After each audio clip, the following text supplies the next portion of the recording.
dahil sa kakulangan ng pondo at masyadong malakas ng tubig na rumagasa.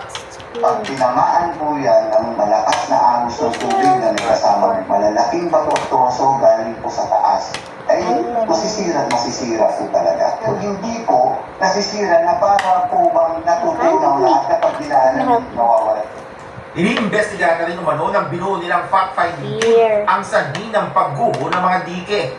Nanggaling po rin sa various district offices natin para maging transparent po yung ating ginagawang fact-finding. Kung mapapatunayan po natin, talaga ang sinasabi ni Governor, What is that? Is that a grow or glow? Hindi natin po konsintihin. Inilig na ni Governor Guo na mabilisang maimbestigahan at masolusyonan ang mga problema sa flood control projects How about chicken? ng Oriental Mindoro. Lalo't nagbabalik pa madalas ang sama ng panahon. Ngayon How about chicken? What is this? Go food. No. Okay, yes. Kabayan sinabi ni DPWH You got it Regional perfect. Director Engineer That one Anas first. na may warning tinaman You itong haven't mga seen gumuhong it? mga dike I at don't know. inutos na rin niya But you're confident that you got a high score. Sa ayos ito at nagsisimula na daw itong Maybe you're gonna muli be na perfect. gawin na kabayan. Ito'y para kung sakaling dumating muli I'm gonna ang give you a reward. malakas na ulan o magkaroon If ng we're gonna- pagbaha ay ito yung magiging Surprise protection is a kabayan. level's reward. Nakita mo Every ba, time you Dennis, got kung ginagawa na nga? I got Baka salita lang yan. since I'm my effort. Next. If you get Kabayan, kanina perfect nung next puntahan time. namin yung isa sa mga gumuhong dike doon sa may Bukayo Sabi River ni Fai, ay meron ng mga gumagawa unti-unti kabayan. Secret. Anong gumagawa ko unti-unti? Meron ba mga machine na ginagawa? O mano-mano lang, o pala-pala? Unti-unti. May nakita kaming heavy equipment, meron din naman mga ilang tao na gumagawa. May nakita kaming mga bagong gawa pa kabayan, bagong repair. So unti-unti ang paggagawa, hindi yung malawakan na kabayan. Oo. Pero, Dennis, nabanggit ba kung Yeah, sino ang because I like contractor at may politiko ba Okay, na what kind behind of o nasa toys do you likod ng like? naturang proyekto? What's that? Kabayan, doon sa Bukayo River na lamang na ating pinuntahan, isa itong Bukayo River sa mga nilalagyan ng dike. Kasi maraming malalaking ilog dito na kailangan lagyan ng dike.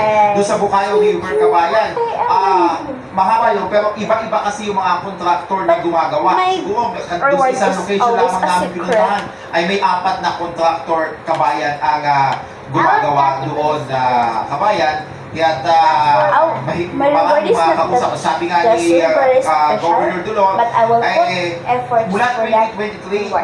2024 hanggang 2025 ay 39 billion I hope pesos you na have it now, ang inilaang pondo Oh. sa panggagawa ng mga So if diking yan. if Pero I put hindi pa rin effort, masolusyonan it's boring, you're ang not gonna have pagbaha it. kabayan. Ako.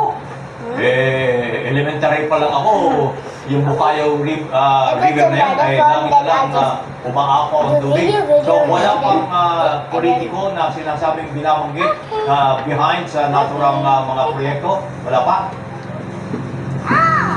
Hindi pa direktang pinapangalanan niya Eyo, kabayan, ni Governor. Sabi ko, Pero kinumpute na niya konti na kung gaano lang. karami yung napunta sa Sorry. first district at Akin bukod din sa sa last second bite. district na pondo sa flood control projects. Pero sabi ng DPWH ni Maropa, si Injo Panganan, tututukusin kulang pa yon dahil ang kailangan daw ay 160 plus billion pesos para makumpleto yung 280 plus na Money is kilometro at a ng nerve. mga ilog na malagyan ng dike dito sa Oriental Mindoro. Kulang pa yung bilyong pera ng bayan. Samantalang nasira at ang laman lang ay buhangin sa loob. Yun ang sinasabi ni engineer. Oo. Ay, Sabi ni Engineer, mga 36 Money, to 37 kilometers where pa are lamang yung you? nalalagyan ng flood control, yung mga dike. Money. Pero 287 kilometers daw ang kailangang malagyan. Pero yan ay hindi pa dugtong-dugtong ka pa, putol-putol pa yan. Depende kung sa ano yung mga lugar na nakakailangan talagang malagyan agad ng flood control. ay nako. Dennis Dato live mula sa Nauhan Oriental, Mindoro.